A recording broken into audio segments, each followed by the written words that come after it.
মায়ের হাতে এই বাসন্তী পোলাওটা খুব সুন্দর হয়, তাই মাই বানিয়েছিল ডিনারে বাসন্তী পোলাও। এই যে বাসন্তী পোলাওয়ের জন্য দিয়ে নিয়েছি গোবিন্দভোগ চাল, সেটা ভালো করে জলে ধুয়ে কাপড়ের মধ্যে শুকিয়ে নিয়েছি ফ্যানের তলায়। তারপরে এদিকে 4 চামচ ঘি দিয়ে একটু হলুদ দিয়ে ভালো করে ভেজে নিয়ে সেটা চালের মধ্যে ভালো করে মাখিয়ে দিয়ে আর দিয়ে দিয়েছি আদা কাঁচা লঙ্কার পেস্ট।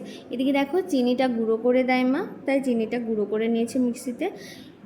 এখানে দিয়ে দিয়েছি অল্প সাদা তেল আর ঘি, তারপরে দিয়েছি গোটা গরম মশলা, তেজপাতা আর কিশমিশ ছিল বাড়িতে, কিশমিশ দেওয়ার পরে চালটা দিয়ে নাড়াচাড়া করে নিয়েছি। তারপরে জলের পরিমাপটা তুমি মায়ের কাছ থেকে শুনে কতটা নিও। জল লাগে, কি পরিমাপে জল দাও তুমি? ওই 2 কাপ চাল দিলে 4 কাপ জল, পুরোনো চাল হলে একটু বেশি জল। ও, সেই জন্য তোমার পোলাওটা পারফেক্ট হয়। তারপরে এখানে মা দিয়েছে জলটা, তারপরে কাঁচা লঙ্কা চেরা, তারপরে দিয়ে এই যে ঢাকাটা বন্ধ করে দেওয়ার জন্য 2টো লবঙ্গ দিয়ে ঢাকাটা বন্ধ করে দিয়েছি। আধা ঘন্টার মধ্যে চালটা সিদ্ধ হয়ে গেছে দেখে নিয়েছি। তারপরে দিয়ে দিয়েছি সেই চিনির গুঁড়ো, চিনির গুঁড়োগুলো দিয়ে হালকা হাতে একটু নাড়াচাড়া করে 2 মিনিট তোমরা একদম লো ফ্লেমে পোলাওটা ঢাকা দিয়ে রাখবে।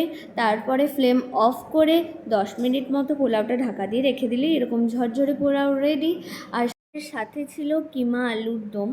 এই কিমা আলুর দমের রেসিপি আমার ইউটিউব চ্যানেলে দেওয়া আছে, প্লিজ সবাই গিয়ে একটু দেখে এসো।